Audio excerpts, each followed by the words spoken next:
জামায়াত নেতার ডিজিটাল জালিয়াতি, ইউএনওর স্বাক্ষর স্ক্যান করে নিয়োগ ফাইল জমা। হাতীবান্ধা উপজেলা জামায়াতের আমির হাসান আলীর বিরুদ্ধে ডিজিটাল জালিয়াতির অভিযোগ উঠেছে। হাতীবান্ধা মডেল কলেজের শিক্ষক কর্মচারী নিয়োগের ১৩টি ফাইলে উপজেলা নির্বাহী অফিসারের স্বাক্ষর স্ক্যান করে জালিয়াতি করেন প্রতিষ্ঠানের ভারপ্রাপ্ত অধ্যক্ষ হাসান আলী।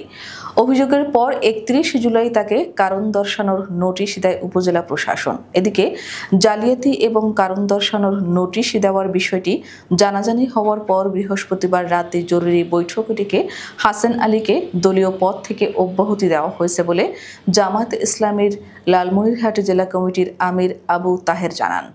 বৈঠকে হাসান আলীকে উপজেলা আমির পদ থেকে অব্যাহতি দিয়ে সেক্রেটারি রফিকুল ইসলামকে ভারপ্রাপ্ত আমির হিসেবে দায়িত্ব দেওয়া হয়। জানা গেছে, কলেজটি এমপিওভুক্ত হওয়ার পর থেকে অধ্যক্ষ পদ নিয়ে বিরোধ চলছিল। মোট ৪ জন অধ্যক্ষ দাবিদার থাকায় সরকার ঘোষিত সুবিধা থেকে বঞ্চিত হচ্ছিলেন শিক্ষক কর্মচারীরা। এই অবস্থায় ২০২৪ সালের ৫ অগস্ট দেশের উচ্চশিক্ষা ব্যবস্থায় কিছু নীতিগত পরিবর্তনের সুযোগে কলেজ পরিচালনা কমিটির সভাপতি ও ইউএনও শামীম মিয়া চলতি বছরের ১৩ মে হাসান আলীকে ভারপ্রাপ্ত অধ্যক্ষ হিসেবে নিয়োগ দেন।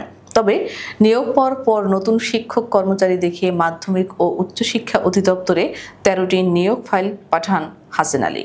অভিযোগ উঠেছে, এসব ফাইলে ইউএনওর স্ক্যান করা স্বাক্ষর বসিয়ে অনুমোদন নেওয়ার চেষ্টা করা হয়।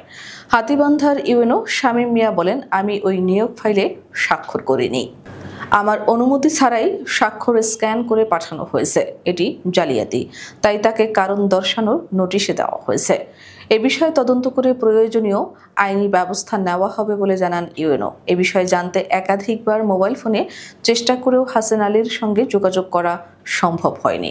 উল্লেখ্য, শিক্ষক কর্মচারী নিয়োগে অনিয়ম, দুর্নীতি ও স্বাক্ষর জালিয়াতির অভিযোগে লালমনিরহাটের হাতীবান্ধা মডেল কলেজের ভারপ্রাপ্ত অধ্যক্ষ এবং উপজেলা জামায়াত ইসলামীর আমির হাসান আলীর বিরুদ্ধে কারণ দর্শানোর নোটিশ জারি করা হয়েছে। এর পরপরই জেলা কমিটি তাকে উপজেলা জামায়াতের আমির পদ থেকে অব্যাহতি দিয়েছে। এর আগে গতকাল বৃহস্পতিবার হাসান আলীকে নোটিশ দিয়েছেন হাতীবান্ধা উপজেলা নির্বাহী কর্মকর্তা শামীম মিয়া। শামীম মিয়া বলেন, লালমনিরহাটের হাতীবান্ধা মডেল কলেজে হাসান আলী সহ ৪ জন অধ্যক্ষ দাবি করে আসছেন। তবে ওই কলেজের সভাপতি হিসেবে আমি দায়িত্ব পালন করছি, কিন্তু কলেজটিতে বর্তমানে ভারপ্রাপ্ত অধ্যক্ষ হিসেবে রয়েছেন হাসান আলী। তিনি আরও বলেন, কলেজটি এমপিওভুক্ত হলেও জটিলতার কারণে এখনও শিক্ষক কর্মচারীদের বেতন হয়নি। সম্প্রতি ভারপ্রাপ্ত অধ্যক্ষ হাসান আলীর বিরুদ্ধে নিয়োগে অনিয়ম, শিক্ষক কর্মচারীর তালিকা তৈরিতে অনিয়ম সহ তার স্বাক্ষর জালিয়াতির অভিযোগ উঠেছে। এই অভিযোগের পরিপ্রেক্ষিতে গতকাল বৃহস্পতিবার হাসান আলীকে কারণ দর্শানোর নোটিশ দেওয়া হয়েছে। ইউএনও বলেন, জবাব পেলে তদন্ত করে আইনি ব্যবস্থা নেওয়া হবে। এদিকে হাসান আলীকে কারণ দর্শানোর নোটিশ দেওয়ার পরপরই গতকাল বৃহস্পতিবার বিকেলে উপজেলা জামায়াতের কার্যালয় আল নূর ট্রাস্টে দলীয় ফোরামের এক জরুরি বৈঠক অনুষ্ঠিত হয়। ওই বৈঠকে হাসান আলীকে উপজেলা জামায়াতের আমিরের পদ থেকে অব্যাহতি দেওয়া হয়। হাসান আলীকে দলীয় পদ থেকে অব্যাহতি দেওয়ার বিষয়টি নিশ্চিত করেছেন লালমনিরহাট জেলা জামায়াত ইসলামীর আমির আবু তাহের। কিন্তু কী কারণে তাকে অব্যাহতি দেওয়া হয়েছে সেই বিষয়ে তিনি কোনো কথা বলতে রাজি হননি।